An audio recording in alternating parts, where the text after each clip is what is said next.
नमस्कार, स्वागत है आप सभी का आपके अपने ऑनलाइन इंस्टीट्यूट निशांत ज्ञान के यूट्यूब प्लेटफॉर्म पर। मैं नितिन उपाध्याय आप सभी का स्वागत करता हूं, अभिनंदन करता हूं आज के अपने इस वीडियो पर। मित्रों, मैंने आपसे बताया था कि यूपी ट्रिपल एससी पीईटी का रिवाइज्ड आंसर किया गया है। आप सभी लोग ढेर सारी वीडियोज पूरे दिन भर इसी के लिए देखे होंगे कि कौन कितना कट-ऑफ बता रहा है। हर कोई अपने अपने हिसाब से कट-ऑफ का निर्धारण कर रहे हैं, लेकिन कोई भी ये नहीं मतलब कि किसी के कहने पर कट-ऑफ का निर्धारण नहीं होगा।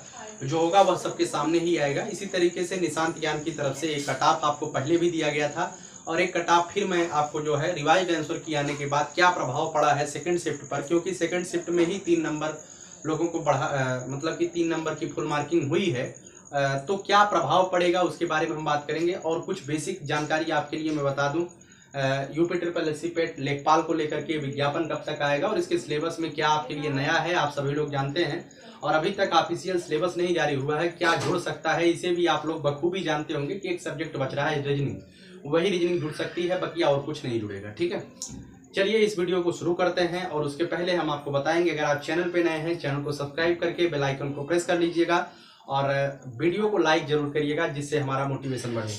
जो भी बीटीसी डीएलएड बीएड के छात्र हैं उनके बारे में हम बता दें। आप सभी लोग एडमिशन अगर ले लिए हैं, कुछ लोगों का अगर एडमिशन नहीं हुआ है तो आप सभी लोग निजी संस्था या जहां से भी आप डायरेक्ट एडमिशन लेना चाहते हैं जाकर के एडमिशन ले लीजिए, कोई दिक्कत नहीं है। जो भी अब मान के चलिएगा 4 तारीख को औपचारिक रूप से सारी प्रक्रिया बंद हो गई है। अब जो भी होगा वह जो पीएनपी के द्वारा दिशा निर्देश प्राप्त दिए जाएंगे वो विद्यालय को दिए जाएंगे। अब कोई दिशा निर्देश ऑफिशियल वेबसाइट पर नहीं आएगा, इस बात को ध्यान रखिएगा। ऑफिशियल वेबसाइट पर दिशा निर्देश नहीं आएंगे, डायरेक्ट एडमिशन का दिशा निर्देश हर एक कॉलेज वालों को, कॉलेज के मैनेजमेंट को दिया जाएगा किस तरीके से आपको एडमिशन लेना है। आप जा करके निजी रूप से संपर्क करिएगा।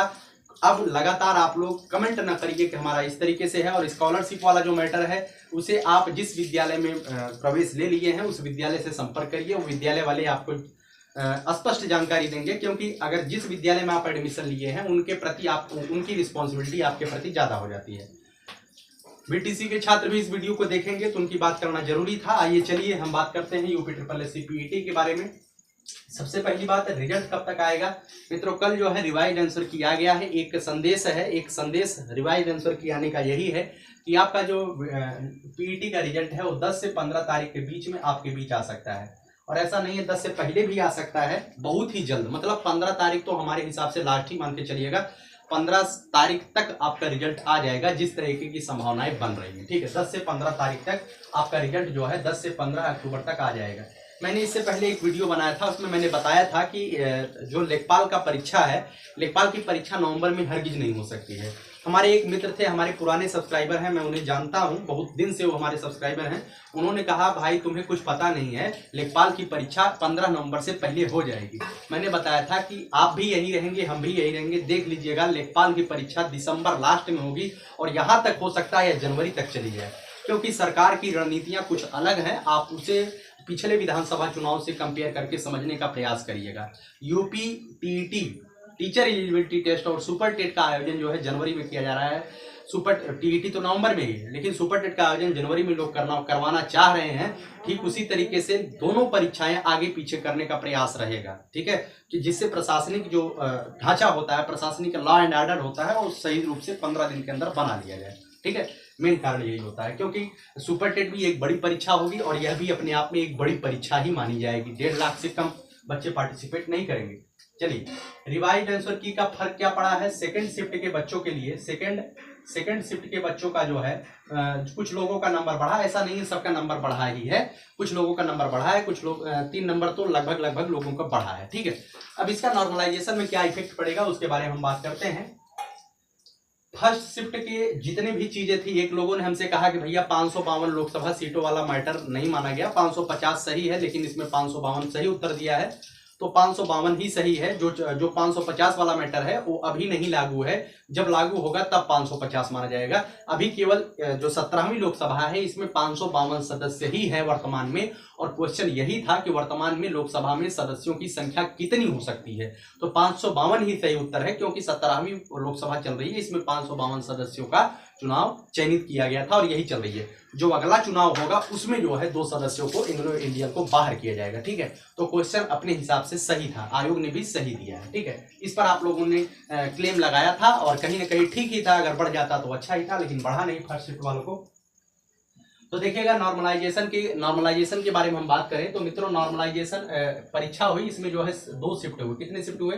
2 शिफ्ट हुआ, फर्स्ट शिफ्ट और सेकंड शिफ्ट। ठीक है, अब कुछ मित्र हमारे ऐसे हैं जो कल जो है एक वीडियो देखा उन्होंने और कहा कि भैया फर्स्ट शिफ्ट वालों का तो 10 नंबर बढ़ रहा है, सेकंड शिफ्ट वाले 10 नंबर कम हो रहे हैं, 2-3 नंबर 4 नंबर कम हो रहा है, ऐसा क्यों? हमारे साथ अन्याय हो रहा है। तो मैं आपको बता दूं 10 नंबर तो कभी नहीं बढ़ सकता, क्योंकि 2 शिफ्टों में एग्जाम है और 2 शिफ्टों में अगर एग्जाम है तो नंबर तो बढ़ेगा, लेकिन 10 नंबर 15 नंबर बढ़ने का कोई औचित्य नहीं है। 4 शिफ्टों में एग्जाम होता तो 10-15 बढ़ सकते थे, लेकिन यहाँ पे 10 नंबर 15 नंबर नहीं बढ़ सकते हैं। अगर नंबर बढ़ेगा, मैं मानता हूँ काफी लोग सभी लोग जानते हैं कि आप भी पेपर दिए होंगे first shift and second shift first shift की अपेक्षा थोड़ा सा आसान था, इस बात को सभी लोग मानते हैं। तो फर्स्ट शिफ्ट का अगर नॉर्मलाइजेशन इनका जो है 3 नंबर इंक्रीजिंग हो गया है। ठीक है, 3 नंबर की इंक्रीजिंग हो गई है इनकी, और फर्स्ट शिफ्ट में कोई भी बढ़ोतरी नहीं हुई, ना ही कोई क्वेश्चन गलत था फर्स्ट शिफ्ट का। तो जो नॉर्मलाइजेशन, देखिए नॉर्मलाइजेशन का जो फार्मूला होता है वह फार्मूला यहाँ तक कि अभी आयोग के किसी अधिकारी को भी नहीं पता होगा। आयोग के किसी अधिकारी को भी यह चीजें नहीं पता होगी किस तरीके से नॉर्मलाइजेशन किया जाएगा, फार्मूला बनाया जाता है, ना ही वह हमें पता है, ना ही किसी अभी आयोग के किसी अधिकारी को पता होगा। वो चीजें जो है जब रिजल्ट निकालना होगा उसके 2-1 दिन पहले का निर्धारण किया जाएगा। ठीक है, तो भी यह किसी को पता नहीं है, लेकिन जो लोग निर्देश निकाल रहे हैं, मतलब कि जो लोग एक अपना अनुमान निकालते हैं, ये अनुमान यही है, हमारे हिसाब से भी यही सही होना चाहिए। देखिएगा फर्स्ट सेकंड शिफ्ट वालों के नंबर में कोई भी बढ़ोतरी नहीं होगी, यह तो निश्चित है। हो सकता है पॉइंट में नंबर घट भी सकते हैं, सेकंड शिफ्ट के बच्चों के पॉइंट में नंबर घटेंगे, पॉइंट में घट भी सकते हैं, इस बात को मैं बता रहा हूं, घट भी सकते हैं, ऐसा जरूरी नहीं है घटेंगे। ठीक है, लेकिन फर्स्ट शिफ्ट वालों का नंबर पक्का बढ़ेगा, इस बात को आप सभी लोग जानिएगा, और इतना नहीं बढ़ेगा, कम से कम 1 से लेकर के 3 नंबर तक बढ़ोतरी हो सकती है। जिनका 77 नंबर है 78 हो सकता है, जिनका 79 है 80 हो सकता है, 82 हो सकता है, बस 1 से 3 नंबर तक की बढ़ोतरी फर्स्ट शिफ्ट वालों को हो सकती है। और सेकंड शिफ्ट वालों का अगर नंबर बढ़ेगा नहीं तो पॉइंट में नंबर अगर घटेगा तो पॉइंट में घटेगा, नहीं तो बढ़ने के चांसेस कम है सेकंड शिफ्ट वालों को। नॉर्मलाइजेशन का यही फर्क पड़ने वाला है। ठीक है, बहुत ज्यादा अंतर नहीं आपको देखने को मिलेगा। लेखपाल का विज्ञापन कब तक आ जाएगा मित्रों? अगर मैं मानता हूं कि अगर 15 अक्टूबर तक इसका रिजल्ट आ जाता है तो इसका जो विज्ञापन है, आपको इस बात को ध्यान रखिएगा, इसका जो यूपी पीईटी का आयोजन हुआ है मेनली आपको लेखपाल एग्जाम के लिए हुआ है। मेनली जो सरकार का फोकस रहा है वो लेखपाल एग्जाम के लिए ही इस पीईटी का फोकस रहा है। ठीक है, शायद अगली बार पीईटी हो या ना हो इस बात की कोई गारंटी नहीं है, कोई नहीं कर सकता कि अगली बार 100% पीईटी होगा, इस बात को कोई नहीं कर सकता है। लेकिन इस बार पीईटी इसी लेखपाल भर्ती को लेकर के कराया गया, और लेखपाल का विज्ञापन जो है पीईटी के रिजल्ट के 10 दिन के अंदर या पीईटी के रिजल्ट के 10 दिन के अंदर लेखपाल का विज्ञापन आएगा। इस बात को आप भी जानते हैं और सभी लोग जानते हैं, 10 दिन के अंदर आपका विज्ञापन आ सकता है। और विज्ञापन के साथ ही जो लोग कह रहे हैं कि सिलेबस अभी नहीं पता है, तो मैं आपको बता दूं विज्ञापन के साथ ही आपका सिलेबस जारी किया जाएगा। ठीक है, विज्ञापन के साथ ही आपका सिलेबस जारी किया जाएगा, उसके पहले नहीं जारी किया जाएगा। ठीक है, चलिए आगे बात करते हैं। सबसे बड़ा जो मैटर है कट ऑफ पीईटी का कितना होगा। सबसे ज्यादा लोगों ने यही पूछा कि कट ऑफ पीईटी का कितना होगा। मित्रों हम बता दें, अगर 15 गुना, मैंने लिखा है, अगर 15 गुना जो आयोग के प्रवीण कुमार जी ने बोला था 15 गुना बच्चे लेने का जो निर्णय है, अगर वो 15 गुना बच्चे ही लेते हैं, 15 गुना या 20 गुना बच्चे लेते हैं, तो कट ऑफ जो पहले लोगों ने बताया है कि 55-60 जाएगा, तो कट ऑफ में 2-3 नंबर की इंक्रीजिंग हो सकती है, इसके ज्यादा इंक्रीजिंग होने की चांसेस बहुत कम है। ठीक है, तो हमारे हिसाब से जो कट ऑफ जाएगा, मैंने पहले भी बताया था कि जनरल का कट ऑफ, अब कोई आपको बताया कि जनरल का कट ऑफ 55 जाएगा, 54 जाएगा, तो गलत है। जो जनरल का कट ऑफ है मित्रों, मैंने बताया था 63 से 65 नंबर, 63 से 65 नंबर जनरल का कट ऑफ जा सकता है। ठीक है, जनरल का कट ऑफ 63 से 65 नंबर हो सकता है, 60 भी आ जाए, +-2 लेके चलिएगा। ठीक है, ओबीसी की कट ऑफ की बात की जाए, ओबीसी की, अब कुछ लोग कहेंगे, एक लोगों ने हमसे कहा कि ऐसा आपको कैसे पता है कि कट ऑफ ही लगेगा। अगर 15 गुना बच्चे बुलाए जाते हैं तो कट ऑफ ही लगेगा, इस बात को ध्यान रखिएगा। अगर 15 गुना बच्चे नहीं बुलाए जाते हैं तो परसेंटाइल लगेगा। परसेंटाइल का मतलब एक स्कोर कार्ड जारी किया जाएगा, उसमें जो है बच्चों को एक तरीके से जैसे कहा जाएगा 45% के ऊपर वाले सभी बच्चे पास है, सभी लोग लेखपाल में पार्टिसिपेट करें। और संभावना सबसे ज्यादा यही है कि यही होने चाहिए, यही होने वाला है, ठीक है। लेकिन ये कटाप तब कटाप का निर्धारण तब किया जाएगा जब 15 गुना बच्चे लेने की बात होगी, और जब बात कर लिया जाएगा कि 2-3 लाख बच्चों को पास करना है, उनको बुलाना है, परीक्षा में बैठाना है, ठीक है, लेखपाल की, तो उसमें जो है एक क्राइटेरिया लगेगा, स्कोर कार्ड जारी कर दिया जाएगा, उसमें किसी को पास फेल नहीं दिखाया जाएगा। स्कोर कार्ड जारी करने के बाद लेखपाल के विज्ञापन में लिख दिया जाएगा 45 नंबर के ऊपर वाले जनरल के सभी कैंडिडेट परीक्षा में फॉर्म भरने के लिए एलिजिबल है। ऐसा हो सकता है और इसके चांसेस बहुत ही ज्यादा है, ठीक है। और ये जो कटाप वाला मैटर है, 15 गुना बच्चों पर यह कटाप लग सकता है।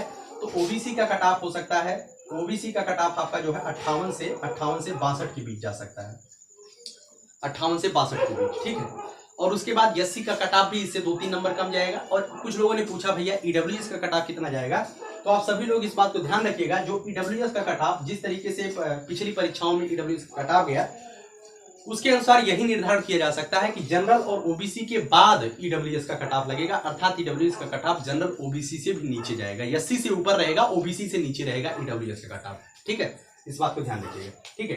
तो ये चीजें तब होंगी जब 15 गुना होगा, लेकिन ज्यादातर संभावना यही है कि आपका जो है एक तरीके से स्कोर कार्ड जारी करके आपको बुला लिया जाए। ऐसा नहीं है कि देखिए परीक्षा मतलब कि चुनाव नजदीक है और सरकार बड़े तबके के लोगों को नाराज नहीं करना चाहेगी। हमारे हिसाब से सबका परसेप्शन अलग अलग होता है, लेकिन बड़े तबके के लोगों को नाराज न करने की दशा में इस तरीके का आयोजन हो सकता है कि 4 से 5 लाख 3 लाख 2.5-3 लाख 4 लाख बच्चों को बुला लिया जाए, तो उसमें जो है कटाप बेसिकली कटाप कम जाएगी, ठीक है। तो कटाप वहां पे कम ही रहेगी, ठीक है। तो इस बात को आप लोग ध्यान रखिएगा। आगे जो मैंने यहाँ पे चीजें लिखी है वो चीजें इसकी जो है मतलब कि जिस तरीके से आपको तैयारी करना है, क्योंकि आप सभी लोग जानते हैं जो लोग 60 के ऊपर है वो तो अपनी तैयारी फुल फेज में आरंभ भी कर दीजिए। अगर आपने हमारा पिछला वीडियो देखा होगा तो काफी लोग जो है फुल फेज में अपनी तैयारी भी कर रहे होंगे, और कहीं ना कहीं अपने अंदर एक जुनून जगाइए, क्योंकि आपके लिए यह अंतिम मौका हो सकता है। इस बात को ध्यान रखिएगा। लेखपाल की भर्ती हमारे हिसाब से तो बहुत ही मुश्किल है, अब मुश्किल है, ठीक है। जिस तरीके से निजीकरण का दौर चल रहा है ना, तो ये आपके लिए पीक पॉइंट है 2-2.5 साल। उसके बाद सारी स्थितियां एकाएक बदलती हुई नजर आएंगी, आपके सामने आएंगी। उस चीजों को हम यहाँ पे डिटेल में नहीं बता सकते हैं।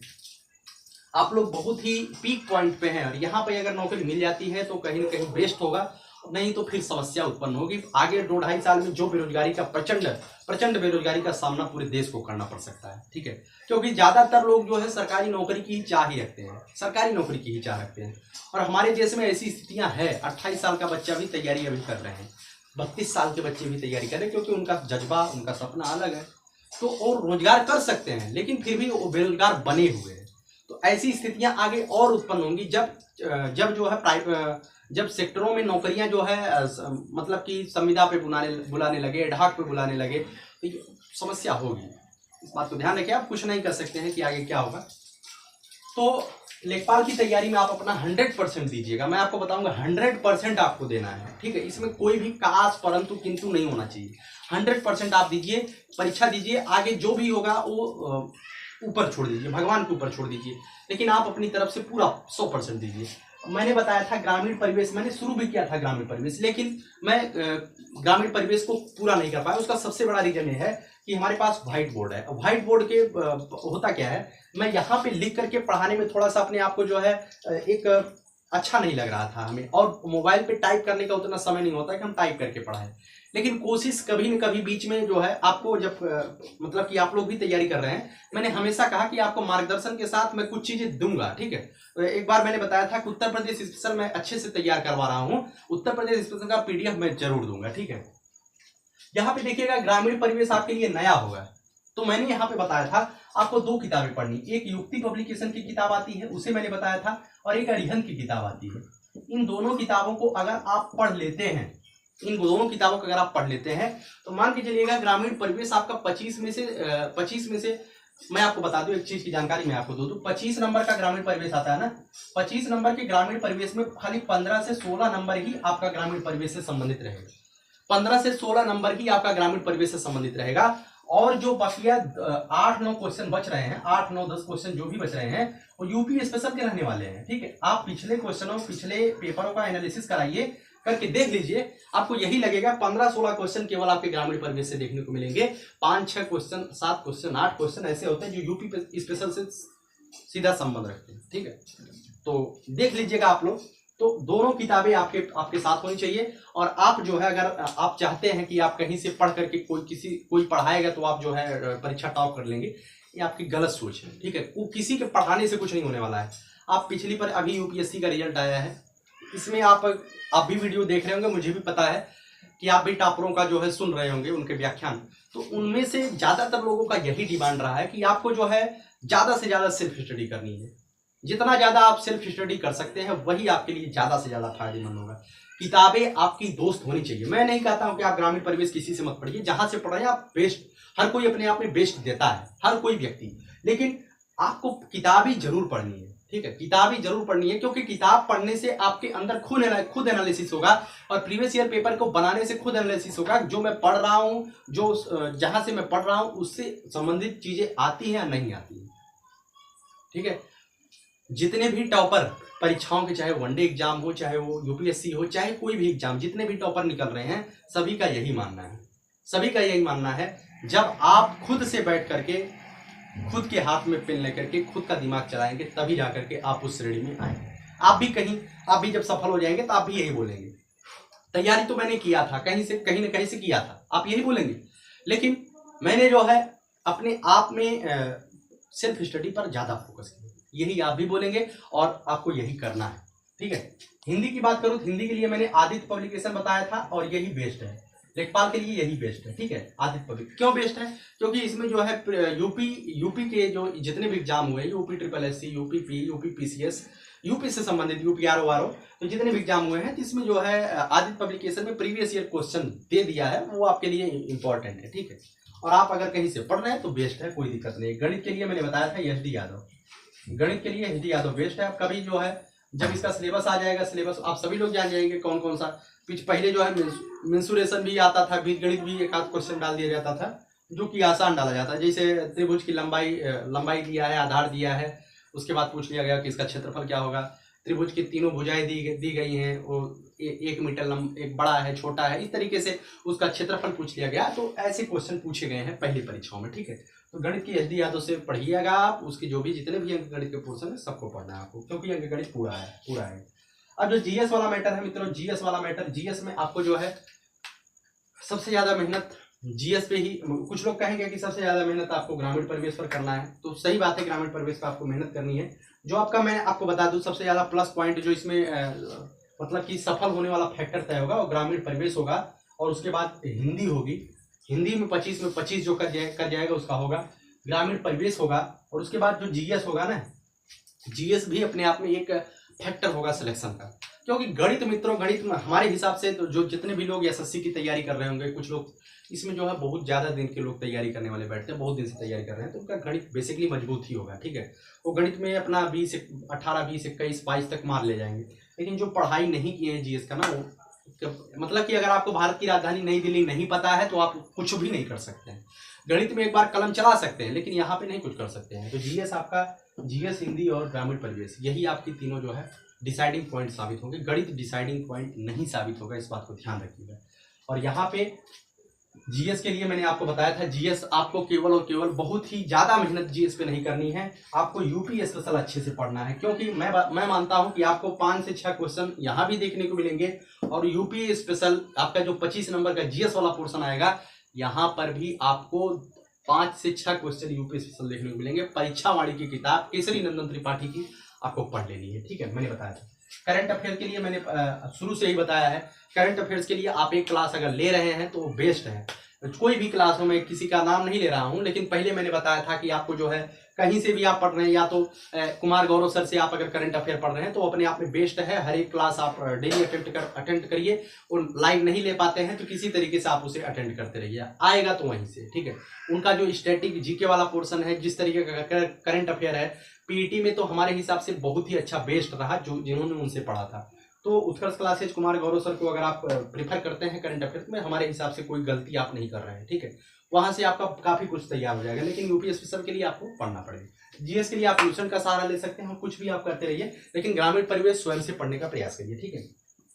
इस वीडियो को हम यहीं तक रखते हैं, और जितने भी छात्र हमारे बीएड के हैं, डीएलएड के हैं, और जो भी आगे जो है टीचर बनने का सपना देख रहे हैं, कुछ लोगों ने हमसे पूछा कि आप सेमेस्टर की क्लासेज चलाएंगे, तो मित्रों बीटीसी के सेमेस्टर की क्लासेज मैं नहीं कहा था कि मैं सेमेस्टर की क्लासेज दूंगा, मैं कहा था कि आपको शिक्षक बनाने का दायित्व है। तो मैं शुरू से ही कहा मैं टेट सीटेट के अच्छे से आपको कवर कराऊंगा, टेट सीटेट वाले मैटर को, क्योंकि आपका जो है एक मानसिक रूप से प्रिपेयर होना, और ये जो सेमेस्टर की परीक्षा होती है आसान होती है। आप सिलेबस लीजिए, आसानी से पढ़िए, मैंने बुक बता दिया, बुक के ऊपर एक वीडियो मैं दे दूंगा, ठीक है।